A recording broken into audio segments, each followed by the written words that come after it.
கௌதம் பிரபாகரும் இருக்கிறாரு. அவர் அங்கிருந்து எனக்கு ஒரு செல்யூட் அடிக்கிறார். ஏதோ போனா போகுது இரியா. அவருக்கு இன்னைக்கு வேட்டி கட்டினதே பெரிய விஷயம். அவர் அந்த முனையில் நின்று வேட்டி இப்படி பார்த்துக்கிட்டே இருந்தார். அப்பவே நினைச்சேன் இவர் தான் பேச்சாளர். நானும் இது மாதிரி எத்தனை முறை பார்த்துருக்கேன். சொல்லலாமா தம்பி? கௌதம் பிரபாகர் வாங்க ஐயா.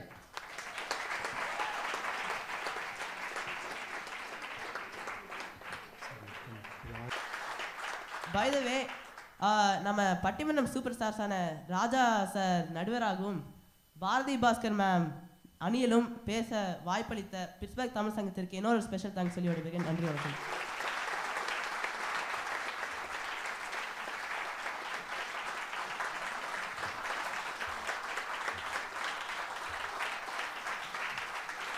உண்மையிலேயே ரொம்ப பெருமையாக இருக்கிறது. அந்த பொண்ணு ரொம்ப சாதாரணமாக பேசினாங்க. இவர் ஆரவாரம் இல்லாமல் பேசினார். ஆனால் ஒரு சொல்லுமே ரொம்ப ஆழமான சொல்லு.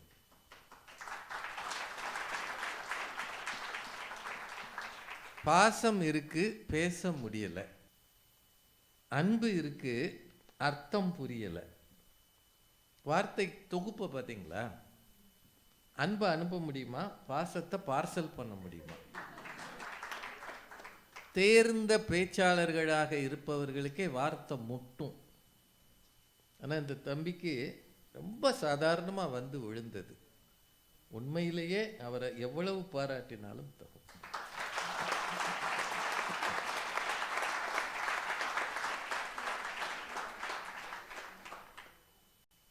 மேடம் பாரதி பாஸ்கர் தலைமையில் அந்த அணியில் அவங்க இருந்து இந்த தம்பி பேசுகிறாருன்றது உண்மையிலே ரொம்ப பெரிய விஷயம்.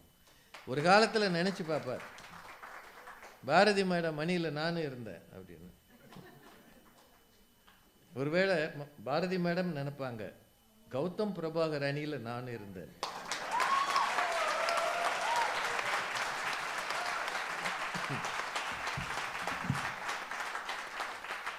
மேடையில் பேசுறது ஒன்றும் கஷ்டம் இல்லை. பேசிட்டு உட்கார்ந்து இருக்கிறது இருக்குல்ல, அவன் என்ன செய்யறதுனே தெரியாம உட்கார்ந்துருக்கான். இந்த பக்கம் திரும்பி என்னைய பார்க்குறான், அந்த பக்கம் திரும்பி அந்த பக்கம் பார்க்குறான். ஏய் விடுங்கடா, நான் போறேன், மை ஃப்ரெண்ட்ஸ் ஆர் வெயிட்டிங். நான் இவ்வளோ நீளமாக இருக்கும்னா வந்திருக்க மாட்டேன். என்னை 5 நிமிஷம் பேச விட்டுட்டு ஆளாளுக்கு பேசிக்கிட்டு இருக்கீங்க.